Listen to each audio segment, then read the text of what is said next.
All 5 Pandavas were devoted to religion, ethics and bravery.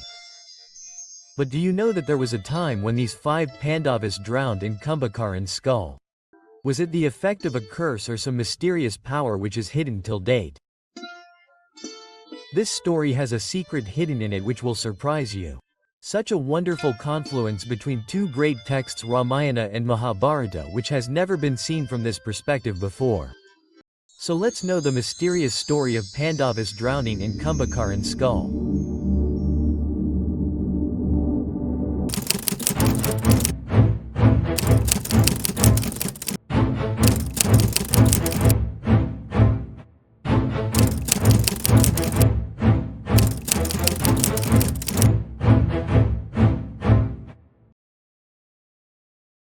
Why did Pandavas drown in Kumbhakarna's skull?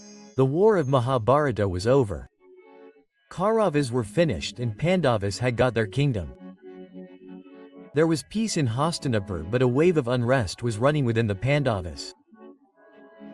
Dharmaraj Yudhishthira was burdened by the violence in the war and the death of his loved ones.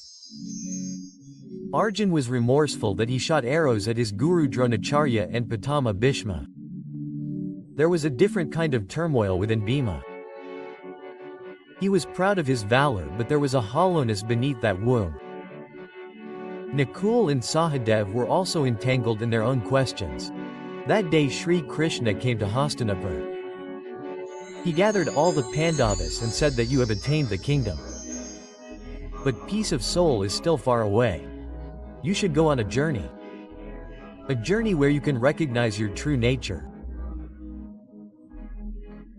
Yudhishthira asked, "Where do you have to go?" Madhusudan Krishna smiled. "Where there is no time, no ego, and where a person knows the true religion. You have to go to a cave in the depths of Himalayas towards the north. There you will find a skull, Kumbhakarna's skull. Your answers are hidden in it." The 5 Pandavas followed Sri Krishna's advice and set out without any army or splendor. With them there was only a guide monk who promised to show the way. After weeks of travel they reached the middle of snow-covered mountains. There was nothing there except tall deodar trees, white snow and silence. One day they reached the entrance of a cave.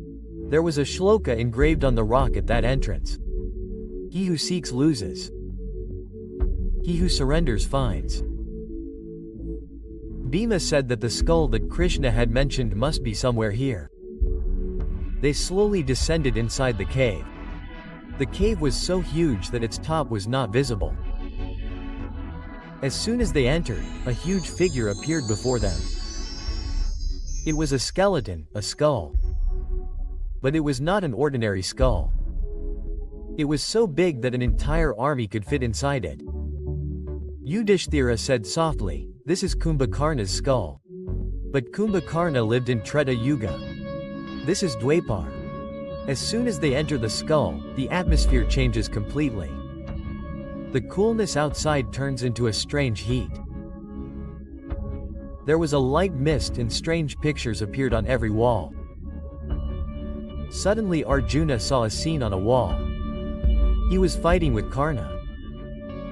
But this scene was not like Mahabharata. Here Arjuna's face was not anger but arrogance. He had defeated Karna not in battle but by deceit. Arjuna closed his eyes. Bhima saw his brother's death on the wall. But here he was killing him not with valor but with cruelty. Every Pandava was seeing the distorted form of his own deeds. One by one they all started breaking down mentally. They felt they were drowning in some mysterious water. It became difficult to breathe. They did not understand what was happening. Nakul said in panic, "Where are we trapped? This is not a skull but an illusion." Sahadev said, "I feel this is the depth within us." Every part of the skull was peeling off a layer of their minds. It was not Kumbhakarna's skull but a symbol of the demonic ego that sleeps within every human being. Kumbhakarna was a character in the Ramayana who slept for 6 months and woke up only to hunger and destruction. Similarly, the ego of a human being also remains dormant for a long time, and when it wakes up, it destroys everything. peace, love, wisdom. Bhima slowly started looking within himself.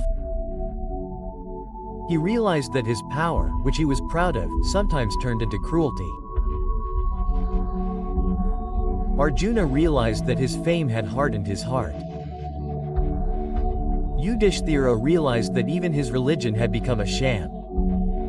When he lost Draupadi and gambling, they all wanted to get out of that illusion. But there was no way. At the same time, a dim light started spreading inside the skull. The sage who had come with them was standing there smiling. He said, "You have not drowned. You have descended within yourself." Kumbhakarna's skull, it is a symbol of the demon inside you that sometimes sleeps and sometimes wakes up. When you recognize it, you will be able to free yourself from it. Yudhishthira folded his hands and closed his eyes and prayed deeply. "O Lord, free us from the ignorance, attachment and ego inside us." As soon as he prayed, the light became intense and everything disappeared. The five of them opened their eyes in a quiet valley where the rays of the sun were falling on the mountains. Shri Krishna was standing in front of them. He said, "Now you have understood that the real war is not outside but inside. Being a Pandava does not mean only winning the war but also winning the darkness of the soul." Bhima said, "So was that skull not real?" Krishna smiled and said, "It was real inside you, and until you are free from it, any Rajsu Yagya is incomplete."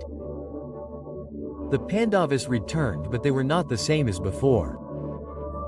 Now they had a new humility, a new peace and a new vision. In Hastinapur, they not only ruled but also introduced the religion of the soul. This story is not historical but symbolic. Kumbhakarna's skull is a symbol of the ego sleeping within us. True liberation is impossible until we recognize it and go beyond it.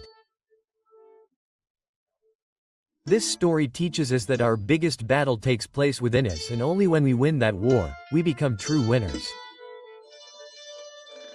So friends, how did you like this unheard and amazing story? If you liked this video, then definitely tell us by commenting, and if you want to see more such mysterious stories, then subscribe to the channel so that you do not miss the next video.